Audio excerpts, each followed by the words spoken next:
Welcome to Digimark Academy video. Our topic is SEO, Search Engine Optimization. Search Engine Optimization is 4 കാര്യങ്ങളാണ് ആർക്കൊക്കെ SEO career choose ചെയ്തെടുക്കാം അതുപോലെ തന്നെ SEO നമ്മളുടെ സ്വന്തം career ആക്കുകയാണെന്നുണ്ടെങ്കിൽ അതുകൊണ്ടുള്ള benefits എന്തൊക്കെ ഇനി നമ്മൾ ഒരു വെബ്സൈറ്റിന് വേണ്ടി SEO ചെയ്യാൻ പോവുകയാണെന്നുണ്ടെങ്കിൽ എത്രത്തോളം കോസ്റ്റ് ഒരു SEO വെബ്സൈറ്റിന് നമുക്ക് ചാർജ് ചെയ്യാൻ സാധിക്കും അതുകൂടാതെ തന്നെ SEO യിൽ എന്തൊക്കെ മോഡ്യൂൾസ് ആണ് നിർബന്ധമായിട്ട് നമ്മൾ അറിഞ്ഞിരിക്കേണ്ടത് SEO പഠിക്കേണ്ടവരും അതല്ല SEO ചെയ്യിപ്പിക്കാൻ കൊടുക്കുന്ന കമ്പനി ഓണേഴ്സും തീർച്ചയായിട്ടും ഇതിന്റെ മോഡ്യൂൾസിനെ കുറിച്ച് അറിഞ്ഞിരിക്കണം എങ്കിൽ മാത്രമേ നമുക്ക് മുന്നിൽ വരുന്ന SEO കമ്പനികളോട് നമുക്ക് കുറച്ച് ചോദ്യങ്ങൾ ചോദിക്കാൻ സാധിക്കുകയുള്ളൂ നിങ്ങൾ എൻ്റെ വെബ്സൈറ്റിൽ ഇന്ന കാര്യങ്ങൾ ചെയ്യുമോ എന്ന് ചോദിക്കാനുള്ള അറിവ് നമുക്കില്ലെങ്കിൽ നമ്മൾ ചിലപ്പോൾ കബളിപ്പിക്കപ്പെടാം അതുകൊണ്ട് പ്രത്യേകം ഈ വീഡിയോ മുഴുവനും കണ്ട് നിങ്ങൾ കുറച്ച് അറിവുകൾ സമ്പാദിക്കുക അതിനുശേഷം SEO യെ കുറിച്ച് ഡീപ്പായിട്ട് ഇറങ്ങുക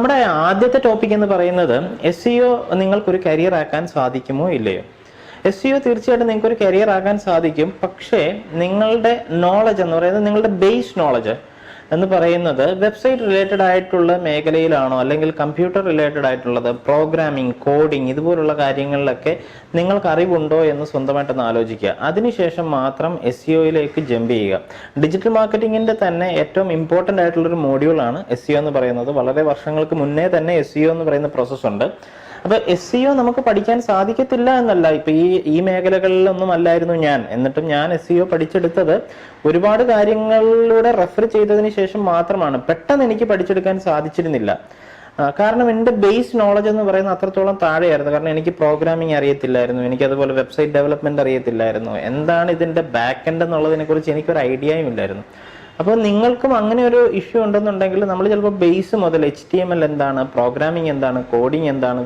വെബ്സൈറ്റ് ഡിസൈൻ എന്താണ് ഡൊമൈൻ എന്താണ് ഹോസ്റ്റിംഗ് എന്താണ് ഇതെല്ലാം നമ്മൾ പഠിച്ചെടുക്കേണ്ടി വരും പക്ഷെ ഒരു ബേസിക് ആയിട്ടൊരു വെബ്സൈറ്റ് നോളജോ അല്ലെങ്കിൽ കമ്പ്യൂട്ടർ പ്രോഗ്രാമിംഗ് ഇതുപോലുള്ള കാര്യങ്ങളെക്കുറിച്ച് അറിയാവുന്നവർക്ക് SEO കരിയർ ആയിട്ട് ചൂസ് ചെയ്യുകയാണെങ്കിൽ അവർക്ക് നല്ല രീതിയിൽ പെർഫോം ചെയ്യാൻ സാധിക്കും അല്ലാത്തവർക്ക് ഒരുപക്ഷെ നല്ല രീതിയിൽ പെർഫോം ചെയ്യാൻ പറ്റിയെന്ന് വരത്തില്ല അപ്പം SEO ആരെങ്കിലും പറയുന്നത് കേട്ട് ചൂസ് ചെയ്യേണ്ട ഒരു കാര്യമല്ല നമ്മൾ തന്നെ നമ്മുടെ അറിവിനെ ഒന്ന് വിലയിരുത്തിയതിന് ശേഷം ചൂസ് ചെയ്യേണ്ട ഒരു കാര്യമാണ് രണ്ടാമത്തെ കാര്യം what are the benefits of SEO benefits of SEO എന്താണെന്ന് ചോദിച്ചു കഴിഞ്ഞാൽ ഒരു വെബ്സൈറ്റിനെ സെർച്ച് റാങ്കിങ്ങിൽ കൊണ്ടുവരുന്ന പ്രോസസ്സാണ് SEO എന്ന് പറഞ്ഞു കഴിഞ്ഞാൽ ഏകദേശം ഈ വീഡിയോ കാണുന്ന എല്ലാവർക്കും അറിയാം അപ്പോൾ ഇതിന്റെ ബെനിഫിറ്റ് എന്താണെന്ന് ചോദിച്ചു കഴിഞ്ഞാൽ നമ്മളുടെ റെസ്യൂമെയിലോ അല്ലെങ്കിൽ ഒരു കരിയർ ചൂസ് ചെയ്യുന്നവർക്ക് നിങ്ങൾ സ്വന്തമായിട്ടൊരു വെബ്സൈറ്റിനെ സെർച്ച് റാങ്കിങ്ങിൽ കൊണ്ടുവരിക അല്ലെങ്കിൽ ഇന്ന കീവേഡ് ടൈപ്പ് ചെയ്യുമ്പോൾ എൻ്റെ വെബ്സൈറ്റ് ഇത്രാമത്തെ പൊസിഷനിൽ വരുന്നുണ്ട് എന്നുള്ളത് നിങ്ങൾ ജോയിൻ ചെയ്യാൻ പോകുന്ന കമ്പനിയിലോ അല്ലെങ്കിൽ നിങ്ങൾ വർക്ക് ചെയ്ത് കൊടുക്കാൻ പോകുന്ന കമ്പനിക്കാരെയോ ധരിപ്പിക്കാൻ നിങ്ങൾക്ക് സാധിച്ചാൽ നിങ്ങളൊരു SEO എക്സ്പെർട്ട് ആണ് എന്നുള്ളത് മനസ്സിലാക്കാൻ സാധിക്കും അതിന്റെ ബേസിസിലായിരിക്കും തീർച്ചയായിട്ടും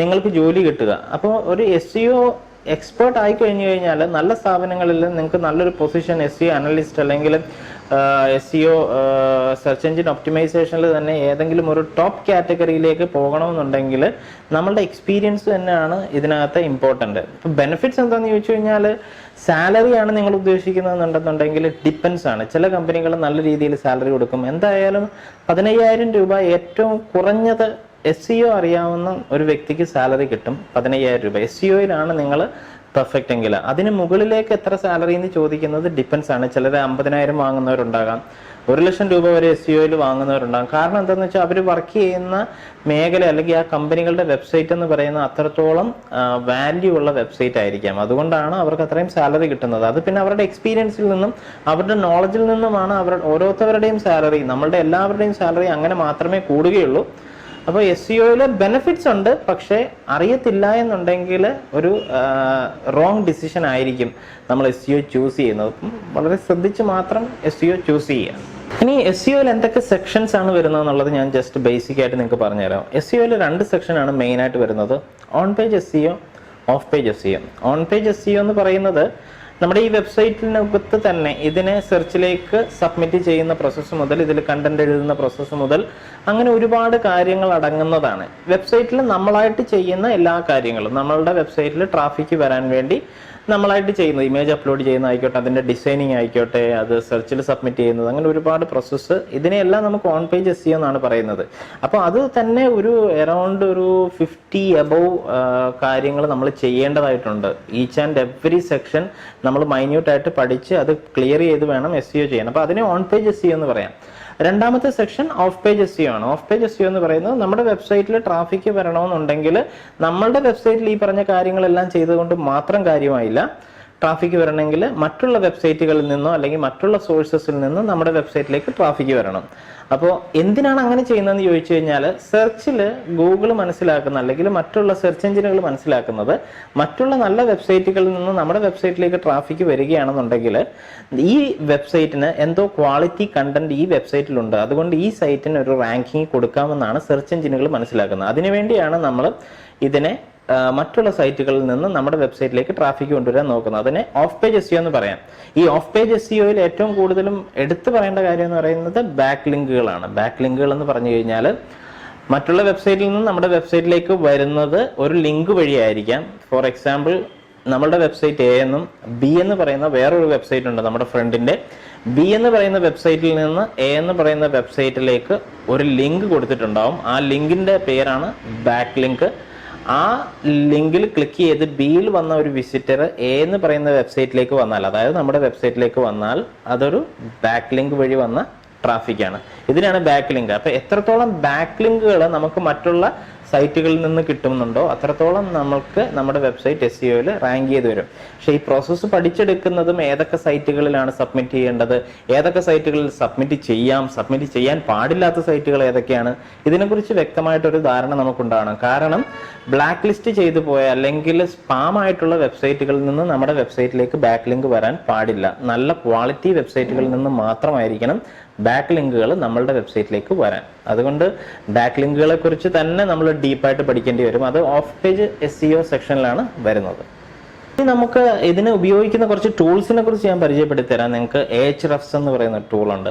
അതുകൂടാതെ തന്നെ സെംറഷ് എന്ന് പറയുന്ന ഒരു ടൂളുണ്ട്, മോസ് എന്ന് പറയുന്ന ടൂളുണ്ട്. ഈ 3 ടൂളുകളും ഏകദേശം ഒരേ പർപ്പസ് ഒക്കെ തന്നെയാണ് ചെയ്യുന്നത്. ഇതിൽ ഏതെങ്കിലും ഒരു ടൂൾ നിങ്ങൾ ഉപയോഗിച്ചാൽ മതിയാകും. മോസ്റ്റ്ലി Ahref കുഴപ്പമില്ല. Ahref ആണ് ഒരുപാട് ആൾക്കാർ ഉപയോഗിക്കുന്നത്. സെംറഷും മോസും ഉണ്ട്. പലർക്കും മനസ്സിലാകുന്നത് പല രീതിയിലായിരിക്കാം.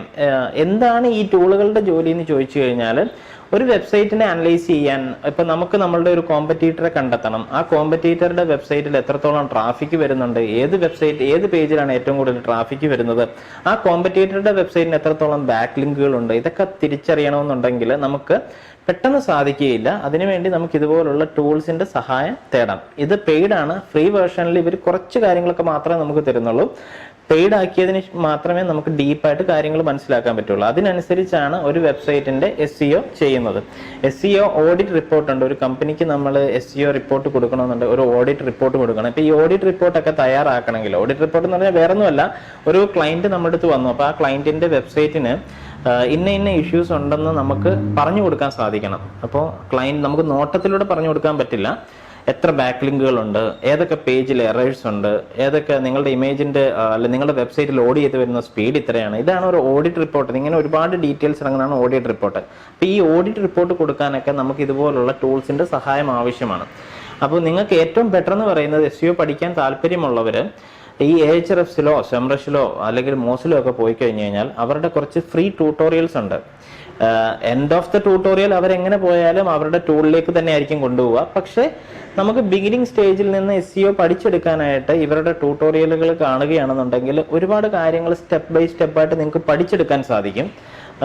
ഈവൻ ഇഫ് നിങ്ങളൊരു ഓൺലൈൻ കോഴ്സ് എടുത്ത് പഠിച്ചാലോ അല്ലെങ്കിൽ ഇൻസ്റ്റിറ്റ്യൂട്ടിൽ വന്ന് പഠിച്ചാലോ ഒക്കെ നമ്മൾ ഇതിനകത്ത് ഇവർ പഠിപ്പിക്കുന്ന കാര്യങ്ങൾ കൂടെ പഠിക്കണം. കാരണം പുതിയ അപ്ഡേറ്റുകളെ കുറിച്ച് നമ്മളെക്കാട്ടിലും കൂടുതലായിട്ട് ഇവർക്ക് അറിയാൻ സാധിക്കും.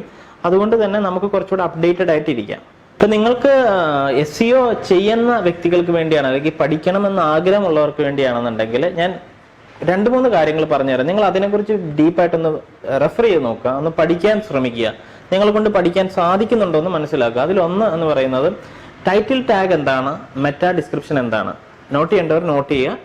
ടൈറ്റിൽ ടാഗ് എന്താണ്, മെറ്റാ ഡിസ്ക്രിപ്ഷൻ എന്താണ്, ഗൂഗിളിന്റെ സെർച്ച് കൺസോൾ എന്താണ്, ഗൂഗിളിന്റെ സെർച്ച് കൺസോളിന്റെ ജോലി എന്താണ്, സെർച്ച് കൺസോളിൽ എന്തൊക്കെ കാര്യങ്ങളാണ് നമ്മൾ ശ്രദ്ധിക്കേണ്ടത്, ഈ കാര്യങ്ങളെ കുറിച്ച് നിങ്ങൾ നെറ്റിൽ സെർച്ച് ചെയ്യുക.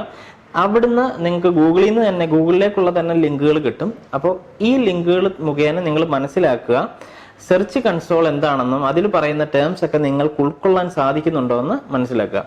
അതിനുശേഷം നിങ്ങൾ തീരുമാനിക്കുക നിങ്ങൾക്ക് ഡിജിറ്റൽ മാർക്കറ്റിംഗ് കരിയറിൽ ഒരു SEO സ്പെഷ്യലിസ്റ്റ് ആയിട്ട് മാറണോ വേണ്ടയോ എന്നുള്ളത്.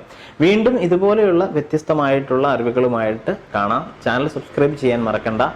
ബൈ.